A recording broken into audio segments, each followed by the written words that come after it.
Discuss what the coming weeks, months, perhaps even years might hold. We've touched on a lot of this already this morning, plenty more to debate. Let's talk it through with three bloggers, three people very much steeped in their own parties. Now, gentlemen, a very good morning to all of you. It would appear that you can't be a blogger without being called Mark, but very nice to see you.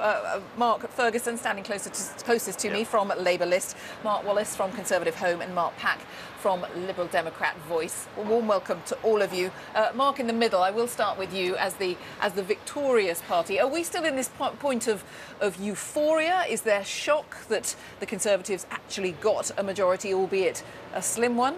Well, it's a remarkable, very pleasing, but also bizarre situation. Anyone involved in politics will tell you they're pretty sleep-deprived still at this point. Yes, so I'm sure. You do have the slightly dreamlike quality of whether it really happened or not. But yes, I mean, this was something that people have said for a long time may never happen again in the United Kingdom, supposedly, to get a Tory majority. It has been achieved, and I think minds today are really starting to turn to what does this mean? How could David Cameron manage a slim majority government? But also, what is the future in terms of how the Conservative Party learns what's worked and what hasn't from this election? Yes, and do you have concerns that we are all, you as a party, we as a nation, are going to spend the next couple of years endlessly discussing Europe? Well, I think that's going to, the EU referendum is going to be part of it. But, let's be clear, this is something which is demanded by the people. It's something that's very popular, and I think it will be able to carry on within its own kind of subject heading. There are other bigger questions. It's not popular with everyone, isn't it? I mean, business hates the uncertainty of the idea of a referendum. Well, it's interesting because, organisations like the CBI that claim to represent business but represent a small number of businesses in reality say they dislike it. But, of course, actually, if you look at Business for Britain's research, the majority of business people think it would be right to have a referendum. They may want us to stay in at the end of it. A minority of them may want us to leave. But the idea that the people should have a say, I think, is pretty clearly established. And it's hard now for anyone to pretend that's not going to happen. All right, we may come back to that. Mark Ferguson, a desperate time for Labour. And the Labour Party faces an existential crisis, losing pretty much the entirety of Scotland, a rise of UKIP votes in a lot of Labour's safest seats, losing seats, something that was thought pretty much unthinkable for the Labour Party at a time when it was trying to target seats, winning pretty much no Tory seats outside of London. Wirral West stands as one that Labour did win, but on a night where the Labour Party thought it might win 30, 40 seats from the Conservative Party, the Labour Party's feeling pretty desolate this morning. And is Alan Johnson right when he says it's not just about the leadership, actually? It wasn't all about Ed Miliband. It's not just about leadership, it's not just about Ed Miliband. It is about the last 5 years, but it's also about the last 10 years, because pretty much 10 years ago, the Labour Party won the general election with a healthy majority on 35.2% of the vote, with only around two-thirds of people in the country voting. It's been a long time since the Labour Party has seriously commanded the majority of ordinary working people. And it's phrases like ordinary working people that are part of the reason for doing that. Politicians talk in politician speak. Politicians don't look like, act like, speak like the ordinary people they seek to represent. So the Labour Party needs to go back to first principles and start trying to talk to and work with the people it seeks to represent. Otherwise, it won't win their votes back again. And was Scotland a huge... It's not just about Scotland, but was Scotland... you just totally took your eye off the ball? Did Labour take votes for granted? I think there's something generational has happened there in Scotland. It's clear that certainly a lot of the voters who consider themselves to be on the left of Scottish politics have begun to move towards the Scottish National Party. I don't believe the Scottish National Party are a left-wing party, but they've certainly made that argument convincingly.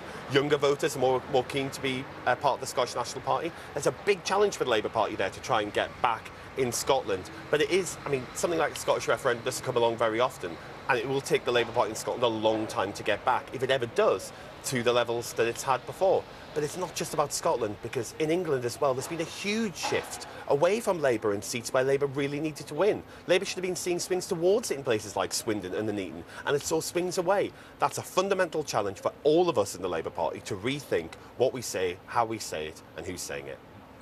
Mark Pack, I mean, a desperate period for the Liberal Democrats, but I suppose you perhaps sat up watching the results programme thinking it was going to go that way. Well, I think, when Paddy Ashdown made his famous promise to eat his hat at the beginning of the election night programme, he was absolutely genuine, and it was completely shocking just how bad the results have been for the Liberal Democrats. I mean, in the past, when we've had dreadful election results, the joke has been that all the MPs could fit in a taxi. Well, at least this time you might need a people carrier rather than a taxi, but it's still a really dreadful set of results. I think the big challenge for the Liberal Democrats is actually the same sort of challenge that the Tories and Labour have faced in the past, is we're going to spend the next few years always torn between wanting to defend what we've done in government compared to maybe thinking we should move on and not try and defend it, but actually move on to new territory. And that's a dilemma Labour and the Tories have found really hard to grapple with after past defeats they've had. And I think that's something we've really got to think about very seriously in the Liberal Democrats. It was interesting listening to Simon Hughes this morning, who said a neighbour had said to him, actually, only at the end of this Parliament will people realise, remember, what 5 years of a purely Conservative government looks like. Then perhaps, this person argued, that people will think a little more kindly of the Liberal Democrats. I mean, is that do you sort of cling to that sort of hope?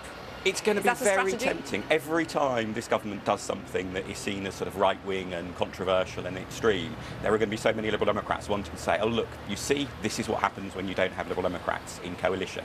But I fear that harking back to the past repeatedly will end up being as unfruitful a strategy for the party as it actually has been for Labour and Tories in the past when they faced similar dilemmas. Do you have to start from a local base now, start rebuilding? Absolutely, and think about council elections and take it from there, almost rebuild the party? Yeah, and let's not forget, I mean, councils have really important power over things like education. Devolved bodies, Scottish Parliament, Welsh Assembly, London Assembly and so on, all have really important powers. So that's not just a consolation, it's actually very important in its own right. And that's how the party has rebuilt in the past, and I'm absolutely sure that's the right route to rebuilding again. Mark Ferguson, where does Labour go in terms of the leadership? It's not all about the leader, we've been reflecting on that all day, but it's a crucial decision, isn't it, to take that new strategy out there? Absolutely. I think the Labour Party needs to take serious time.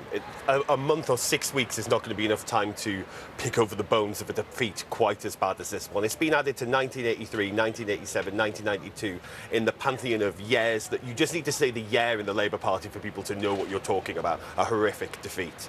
And I think what needs to happen now is a period of months rather than weeks under the stable guidance of Harriet Harman, who's also stepping down as deputy leader. She'll be acting leader for a few months. That gives the Labour Party time. It gives time for candidates of all different types to emerge, and allows us to have a serious discussion about the future direction of the Labour Party, and also allows us to try and re-engage with the British people who we've lost and explain to them that we do understand why they haven't voted for us. And at times, that's the hardest thing to do as a political party. Do you have a preferred candidate at the moment? I'm not going to get into naming candidates today. Let's talk about candidates when candidates have been named.